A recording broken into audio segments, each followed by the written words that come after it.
Hi, I'm Joan Newcomb, and today's Mystic Minute is structure versus improvisation in the realm of manifestation. I love manifesting. I've been an avid manifester all my life, and I've been very attracted to all different ways of manifesting. And there's a deep part of me that wants to have a specific formula that does it perfectly every single time. Now, I used to teach classes that were very specific about techniques that you used repetitively to bring things into form. And I was very attached to those for a good 30 years until they stopped working. Now, how could something that had been working for 30 years suddenly stop working? And these techniques were rooted in mystical techniques that were thousands of years old. How could something that's thousands of years old stop working? Well, a little bit like dragging your old PC out of the basement and plugging it in, and if it's not that old a PC, finding the little cord that connects it to your landline. Oh, do you still have a landline? Or you're at your grandma's house, she has a landline. Plugging it in there, logging into dial-up. Do you still have dial-up? Actually, I still have dial-up on my MSN account. Plugging it into dial-up and now try to surf the internet. There's just going to be some things that don't work anymore because energetically the world's upgraded. Oh, no. These things transcend technology. And I mean, if you just look at the world around you, it operates off of energetic principles, and those are inviolate and they never change. Or do they? Do things change? Do the story about things change? I can think of all sorts of stories that have changed over time. Oh, no, they've always written about gravitational waves. Whatever I learned in school, my memory of it is inaccurate. Oh, no. There were always millions, billions and billions of stars and planets out in there in the universe. We just didn't have proof of it until the Hubble telescope. Okay? Or reality shifts and changes as consciousness shifts and changes it. I had somebody today ask me about these techniques that I have, because the techniques that I have are something to play with, something to be improvisational with, to do it when you feel like doing it. So I don't tell people do this every morning and every evening, 30 minutes a day, no more than 45 minutes a day. Start with this one and go to that one. I don't do any of that kind of stuff anymore. It's more like do it when you feel like doing it. Oh, but what if I forget? Just do it when it occurs to you. These are, tools in your toolbox. Pull them out when you feel like playing with them. Tools might even be too serious a term. The part of you that wants or feels like it needs structure is your physical form. Oh, all babies do so much better on a schedule. I actually think it was my mother that did better on the schedule. Some babies just have more of a schedule. Oh yeah, I want to take a nap after lunch. There's no way I'm napping after lunch. So it could be a true story. It could be a story for individuals that are true, that structure works better.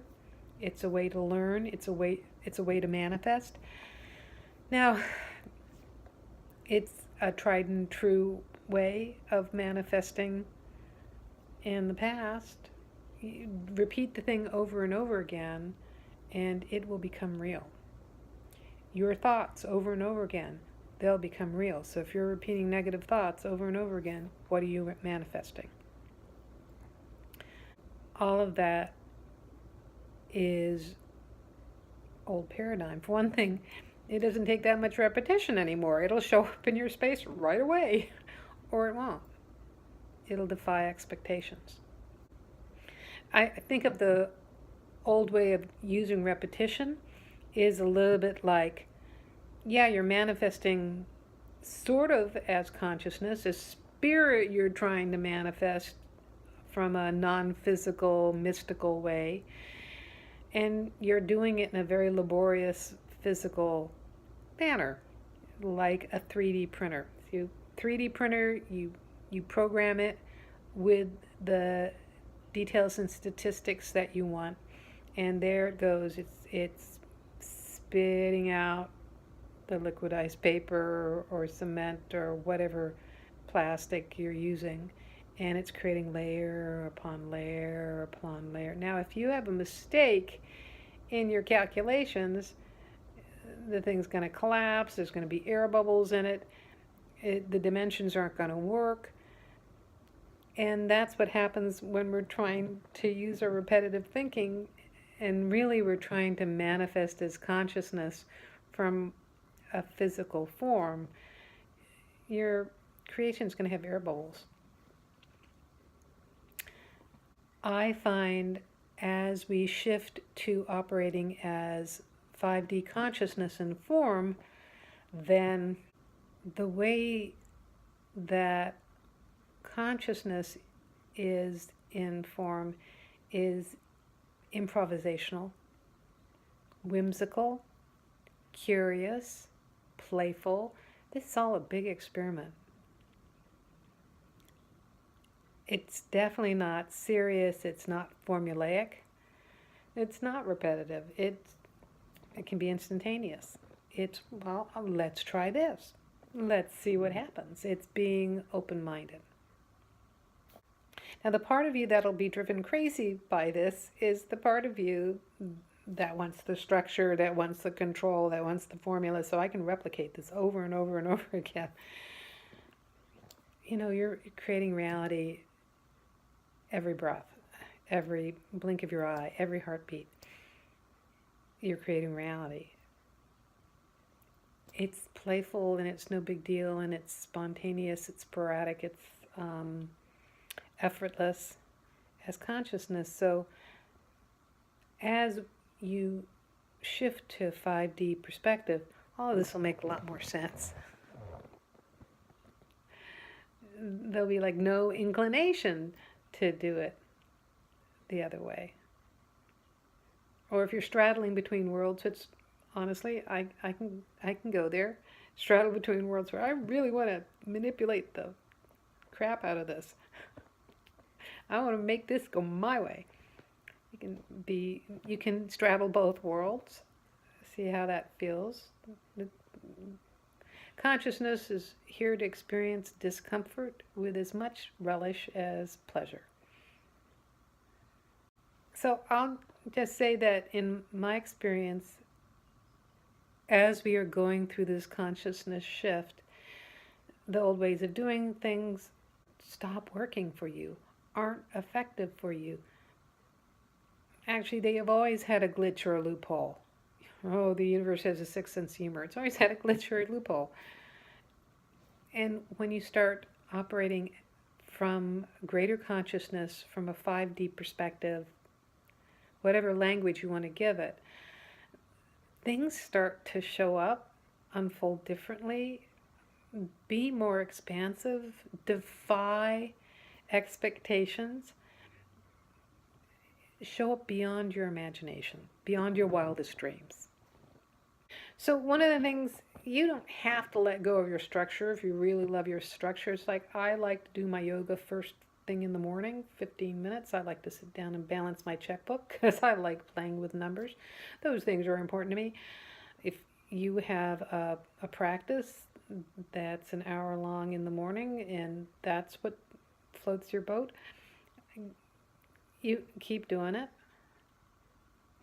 or do it differently if it's unfolding differently. As consciousness, we get to navigate through the world in any kind of way. And if you're watching this video, you're probably having expansion symptoms. You're probably either full on in it or teetering on the edge of tipping over to this greater experiences consciousness. You're attracted to this information and you want to know more. You can play with being more spontaneous. And when you start operating as consciousness in form in this world, when you start navigating as consciousness, your whole life transforms. Everything becomes fun, ecstatic, joyous. There's a greater depth of love. There's a greater appreciation for everything that's going on. There's a loss of specific desires. There's a loss of the things that used to aggravate you don't aggravate you anymore. It's just really a fun reorganization in life. So if you like these videos, share them with your friends. Post them on social media. And you can also subscribe to them on YouTube. You can also sign up below to get them in your inbox. If you want to know more about how to navigate your life as consciousness and have some tools for your toolkit to play with, go to my website, joan-newcomb.com. I write a weekly blog and newsletter. I have a bunch of podcasts. I do these videos about once a week. And if you want to know specifically how to navigate your life as consciousness, go to my website, joan-newcomb.com, and look at my coaching programs. So go to joan-newcomb.com, and I'll see you next week with another Mystic Minute.